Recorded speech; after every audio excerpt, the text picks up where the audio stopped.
So this is one of our restaurant first time na it's gonna be a Filipino a la carte restaurant. So when I created this concept and especially the menu, I consider kung ano yung hinahanap-hanap talaga ng mga Pinoy. So that's why kung mapapansin niyo, if natikman niyo yung pagkain namin dito, very traditional.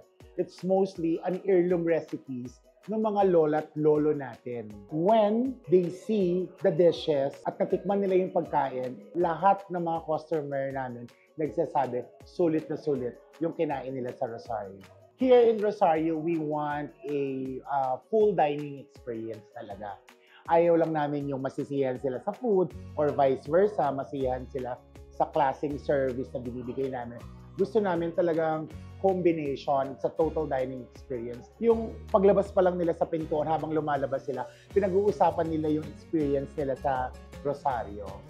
So mga simple tips, ini-invite ko kayo, magpunta kayo dito sa Rosario, Pamanang Panlasa, located here in Tagaytay City. At ginagaranti namin na kayo ay magkakaroon ng ngiti, saya, pag-uwi nyo sa inyong mga tahanan.